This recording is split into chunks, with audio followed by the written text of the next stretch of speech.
시청자 여러분 안녕하십니까? SB 뉴스 아나운서 김수아입니다. 3월 셋째 주 정규 뉴스 시작합니다. 지난 8일 물리학 실험 1 과목의 수강반이 추가로 개설되었습니다. 올해 정원의 신청 과정에서 졸업 예정자를 우선적으로 승인하지 않은 데에 따라 졸업에 차질이 생겼다는 의견이 제기됐기 때문인데요. 해당 과목은 수요에 비해 제한된 수강 인원으로 인해 수강 신청이 어렵다는 것이 1차적 이유였습니다. 백서영 기자가 취재했습니다. 수강 변경 기간 마지막 날인 지난 8일, 물리학 실험 1 과목의 수강반 2개가 추가 개설됐습니다. 물리학 실험 1의 정원회 신청 과정에서 졸업 예정자를 우선 승인하지 않아 졸업에 차질이 생겼다는 의견이 제기됐기 때문입니다. 해당 과목은 선착순 수강 신청이 어렵다고 알려져 있는데요. 수강하고자 하는 수요자에 비해 제한돼 있는 수강 인원이 현저히 부족한 것이 그 이유입니다. 2024학년도 1학기 기초교양 수강 편람에 따르면 물리학 실험이 선택적 필수 과목으로 지정돼 있는 전공은 공과대학 및 자연과학대학, 사범대학 자연계열학과, 수의예과, 식품영양학과 등 총 29개의 학과 및 학부입니다. 올해는 218명을 선발하는 첨단 융합학부가 신설돼 해당 학부의 5개 전공 중 2개 전공이 물리학 실험의 이수를 필요로 하고 있는 상황인 만큼 물리학 실험의 수강반도 작년에 비해 6개가 증설됐습니다. 작년 물리학 실험 1의 수강생은 총 46개 분반 1,020명이었으며 올해는 약 300명 증가한 수치인 54개 분반 1,303명입니다. 300명 중 126명은 첨단 융합학부 신입생으로 파악됐으며 나머지 170명가량은 군복학자 및 재수강자로 추정 중에 있다고 박준섭 자연대 학생회장은 밝혔습니다. 남은 그러면 한 150명에서 200명 사이의 증부는 어떤 문제 요인으로 인해 발생한 것인가에 대해서 저희가 아직은 분석 중에 있긴 한데 우선 첫 번째로는 그 코로나 시기 때 바로 그 입대를 진행했다가 이제 졸업 시기가 돼서 이제 물리학 실험을 듣게 된 사람들이 좀 많아졌다. 그래서 뭔가 그 교육 수요와 관련된 병목 현상이 일어났다고 파악을 하고 있고요. 두 번째로는 SU 전환과 그리고 이제 랩노트 보고서 일부 전환 이런 형태로 사실 재수강자를 좀 줄이기 위해서 많은 편제상의 변화가 있었는데 이 과정에서 보다 더 쉬운 형태의 물리학 실험을 수강하기 위해서 드랍하는 사람이 좀 있지 않았나라고도 사실 추측을 하고 있는데 이번 물리천문학부 신입생 58명 중 12명, 즉 21%에 해당하는 학생들이 커리큘럼상 권고되는 시기에 물리학 실험 1을 수강하지 못했는데요. 이렇듯 물리학 실험 1은 권장학기에 선착순 수강 신청을 성공하기 어렵기 때문에 수강을 졸업 직전까지 미루는 학생들이 대다수입니다. 하지만 올해는 물리학 실험 1의 정원에 신청해서 졸업 예정자를 우선 승인하지 않아 졸업을 앞둔 학생들이 발목을 잡혔습니다. 학부 졸업 후 석사 유학 준비 중인데 졸업을 하지 못하면 국외대학원에 지원조차 할 수 없다는 19학번 A씨. 이번 학기 졸업 후 구두상 입사가 결정돼 있는 상황에서 졸업 지연 시 입사 취소 가능성이 있다는 16학번 B씨. 군연기 연령 제한으로 석사 전문 연구원을 취소하고 군입대를 해야 하는 21학번 C씨 등 다양한 피해 사례가 존재했습니다. A씨는 형평성 문제를 제기한 민원을 수용해 졸업 예정자 우선 조건을 삭제한 물리천문학부 행정실에 대해 민원이 제기될 때마다 그 의견을 수용하며 당장의 문제를 해결하기에 급급한 행정실의 태도를 지적했습니다. 그냥 민원 들어왔으니 바꾸고 또 민원 들어오니 바꾸고 하는 게 너무 학생들 입장을 생각 안 하고 편한 대로 일한다는 생각이 들었고 또 이제 원래 1학년 때 들어야 하는 수업이라고 그쪽에선 말을 하는데 정작 올해 새내기들도 많이 실패했다고 하니까 이게 매해 반복되는 문제인데도 학생회가 매해 항의해서 해결을 해야 된다는 게 너무 좀 지금으로선 대책이 없는 것 같습니다. 물리천문학부 홈페이지에 물리학 실험 정원의 수강 신청 안내글을 보면 2021학년도까지는 졸업 예정자 4명을 우선 선착순 처리했으며 2022학년도부터는 졸업 예정자 구분 없이 선착순 4명을 승인했음을 알 수 있습니다. 물리천문학부장 김영도 교수에 따르면 졸업 예정자를 우선적으로 배정하지 않는 사항은 약 5년 전부터 논의돼 왔으며 2022학년도부터 유예기간을 둔 뒤 올해부터 완전 폐지를 진행한 상황입니다. 하지만 졸업 예정자 우선 승인 규정 폐지를 인지하고 있는 학생이 많지 않았다는 점에서 해당 사안에 대한 충분한 공지가 이뤄지지 않은 것으로 보입니다. 이러한 사례를 감안해 2개 수강반을 증설했지만 이마저도 문제가 있었습니다. 수강반 시간을 월수 4시로 정해서 공지를 했는데 대부분 수업이 이제 월수, 화목 이렇게 세트이기 때문에 월수 수업이 있는 사람은 두 수업 다 겹치는 상황이 됐어요. 그래서 저는 월수, 화목 중에 하나씩 넣거나 금요일을 열었으면 더 좋았을 것 같다는 생각이 있습니다. 그리고 새내기들 물리학 수업하고 시간이 겹쳤다고 해요. 그래서 학생회에서도 문의를 했는데 처음에 전화로는 바꿔줄 수 없다라고 한 다음에 갑자기 수강 신청 사이트에서 아예 강의 시간이 보이지 않게 시간이 다 내려갔어요. 그래서 겹친다고 뜨는데 정작 수업 시간 안 보이는 것 때문에 실패한 사람들도 있을 것 같습니다. 하지만 물리학 실험 1의 수요자에 맞춰 당장 수강 인원을 대폭 늘리기엔 실험 기자재 및 공간 부족, 조교 수급 등의 한계가 존재합니다. 또한 물리천문학부 행정실은 지난해 계절학기에 물리학 실험 10개 수강반을 증설했을 때 수강 인원이 적어 폐지된 분반이 대다수였던 점을 언급하며 졸업 예정자들의 수강 수요를 미리 충족할 수 있었음에도 졸업 직전에 수강하고자 하는 현상에 회의감을 표했습니다. 일부 학생들은 수강 신청의 용이함을 위해 이론 과목과 실험 과목을 통합해 외국어 과목 랩 수업처럼 실습 분반을 형성하는 방식으로 개선되길 바라고 있습니다. 박준섭 자연대 학생회장은 4학점 통합 수업은 학생들의 시간표 구성에 제약을 주기 때문에 해당 방식을 채용하고 있는 연세대학교 또한 이론 과목과 실험 과목의 분리를 추진 중에 있다며 그 한계를 지적했습니다.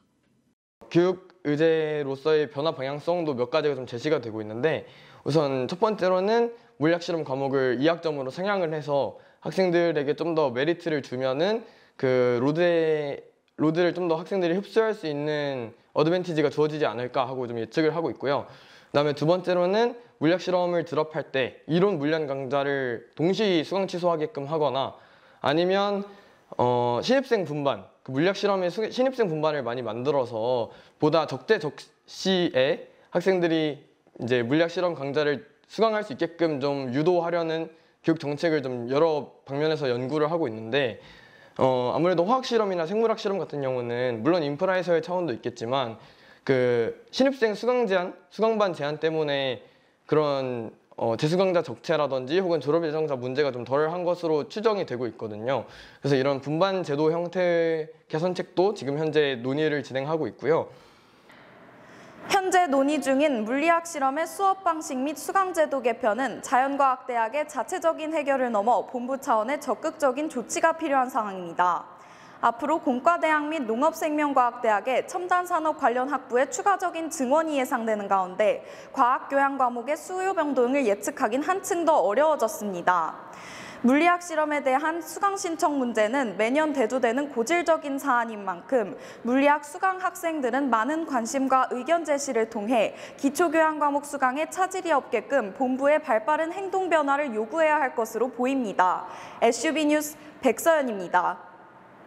지난달 14일 우리 학교 기숙사 청소노동자 사망 사건으로 인한 법정 소송에서 학교가 유족에게 8,638만 원을 배상하라는 판결이 확정됐습니다. 학교 측은 부족한 점에 대해 언제든 피드백을 수용할 생각이라고 밝힌 한편 이번 사건에 대해서는 여전히 사실관계가 왜곡되었다며 배상 책임이 없다는 입장인데요. 박은수 기자가 취재했습니다. 지난달 14일 서울중앙지방법원은 서울대학교가 청소노동자 이씨 유족에게 총 8,638만 원을 배상하라고 판결했습니다. 우리 학교가 항소기한인 지난 9일까지 항소장을 제출하지 않으면서 1심 판결이 그대로 확정됐습니다. 학교 측은 1년여간의 공방 동안 이씨 유족이 사실관계를 왜곡하고 있다며 배상 책임이 없다고 맞섰습니다. 지난 2021년 6월 26일 학교 기숙사 휴게실에서 숨진 채 발견된 이씨는 사망하기 3개월 전부터 주 6일 근무를 계속했다고 알려졌습니다. 이씨는 5층짜리 기숙사인 925동 건물을 홀로 청소했으며 이씨가 담당한 건물은 엘리베이터도 없어 하루 최대 1,800리터에 달하는 양의 쓰레기 봉투를 들고 계단을 오르내려야 했습니다. 또한 이씨 유족 측은 이씨가 업무와 관련 없는 강요를 당하며 직장 내 괴롭힘에 시달렸다고 주장했습니다. 이러한 정황을 토대로 법원에서 서울대가 즉시 배상금을 지급하라는 판결을 내리자 비정규직 없는 서울대 만들기 공동행동은 학교 측의 항소를 포기하고 법원 배상 판결을 즉시 이행할 것을 요구하는 성명서를 냈습니다. 성명서에는 학교 측이 재발 방지와 노동 조건 개선에 책임 있게 임할 것을 요구하는 내용도 포함됐습니다. 당장 사건이 발생했던 관악학생 생활관의 이제 관장 발령 시설 관리직 노동자들 같은 경우에는 이제 기관장 발령의 노동자로 또 분류가 되다 보니까 대학 본부가 이제 인력 충원을 위해서 충분하게 책임을 지지 못하고 있고, 그러다 보니까 노동 강도의 개선 이런 게 미진할 수밖에 없다라고 생각이 되는데요. 게다가 이제 근래 일하시는 분들은 또 여러 해가 흘렀지만은 교직원 공제에도 가입을 못한다든가 이런 식으로 해서 일상적으로도 차별을 많이 느끼고 있다라고 합니다. 한편 캠퍼스 관리과에 따르면 2021년에서 2022년까지 특별계획을 통해 이 씨가 담당했던 동을 포함한 기숙사 건물 내 기존 휴게실을 모두 리모델링했으며 추가 개설도 이루어졌다고 합니다. 업무 시간은 법정 근로시간 기준대로 하루 8시간, 주 5일 근로를 유지하고 있으며 휴게 시간은 11시 반부터 12시 반으로 지정돼 있습니다. 휴게실은 항상 개방돼 있으며 업무에 따라 지정된 휴게 시간 외에도 유동적으로 휴식을 취할 수 있도록 관리되고 있습니다. 학교 측은 여전히 미흡하거나 열악한 점에 대해서는 언제든 피드백을 수용할 생각이라는 입장을 밝혔습니다. 하지만 총장 발령이 아닌 관악관장 명의로 채용되는 외주업체 고용 시스템은 유지되고 있으며 2,000제곱미터당 1명의 근로자를 계약하는 기준에도 변함은 없었습니다. 국내에서 가장 큰 면적을 자랑하는 우리 학교. 3년 전도 지금도 우리 캠퍼스는 수많은 노고로 유지되고 있습니다. 다시는 이런 일이 반복되질 않길 바라고 학교도 업무 환경 개선에 적극적으로 힘써줄 것을 기대합니다. SB 뉴스 박은수입니다. 정부의 지원 규모 확대로 학생회관 식당에서만 제공되던 1,000원의 아침밥 사업이 제1공학관 식당까지 확대됐습니다. 기존의 거리 문제로 인해 식사에 어려움을 겪었던 학생들에게 긍정적인 반응이 있는 한편 앞으로도 해당 방식이 유지될 수 있을지는 불확실한 상태입니다. 정유진 기자가 취재했습니다. 학생회관 식당에서만 운영됐던 1,000원의 아침밥 사업이 제1공학관 식당까지 확대 운영됩니다. 생활협동조합에 따르면 지난 11일부터 제1공학관 식당은 오전 8시 20분부터 하루 준비 수량인 200식이 모두 소진될 때까지 1,000원의 아침밥을 제공합니다. 이러한 운영 규모의 확대는 공대 학생들에게 특히 이롭게 작용할 것으로 예상됩니다. 기존엔 아침 수업이 윗공대에서 열릴 경우 거리가 먼 학생회관 식당까지 가거나 간단하게 끼니를 때워야 했기 때문입니다. 실제로 윗공대 학생들은 이에 대해 긍정적인 입장을 보였습니다. 그동안 아침에 학생회관하고 윗공대 간의 거리가 좀 멀어가지고 이동하는 데 시간이 오래 걸려서 힘들었는데 이제 윗공대에서도 천식을 먹을 수 있다고 해가지고 학교 생활이 좀 편해진 것 같고. 다만 학생회관 식당과 구체적인 운영 방식은 상이합니다. 제1공학관 식당에서는 학생회관 식당과는 달리 컵밥이나 김밥 등의 기성식품을 포장해가는 형태로 운영되어 현장 취식은 제한됩니다. 한편 학생회관 식당은 매년 결제 카드 등록이 필요한 데 반해 제1공학관 식당에서는 학생증 제시만으로 1,000원의 아침밥을 제공받을 수 있습니다. 이렇게 1,000원의 아침밥 사업이 확대된 것은 정부의 지원 규모가 확대됐기 때문입니다. 기존 1,000원의 아침밥 제조 원가는 작년 기준 한 끼에 3,361원이었습니다. 그중 학생이 1,000원을 지불하고 대학이 1,700원을 보조하면 나머지 661원은 생협이 부담하는 형태였습니다. 이때 대학 보조금에는 농림축산식품부의 지원금이 포함되는데 이번 달부터 1,000원의 아침밥 사업의 규모가 확대되며 가용 예산이 늘어난 겁니다. 한 끼에 1,000원이었던 농식품부의 지원금이 이번 달부터 2,000원으로 늘었고 매년 3월부터 11월까지였던 지원 기간도 12월 20일까지로 연장됐습니다. 그러나 이러한 확대 운영이 정부 지원금의 증가로 이루어졌기 때문에 앞으로도 해당 방식이 유지될 수 있을지는 불확실한 상태입니다. 1,000원의 아침밥 사업이 확대되며 학생들의 높은 만족도를 일궈낸 만큼 하루빨리 다른 교내 식당으로도 사업이 확대될 수 있길 바랍니다. SB 뉴스 정유진입니다. 지금까지 SB 뉴스 아나운서 김수아였습니다. 시청해주신 여러분 감사합니다.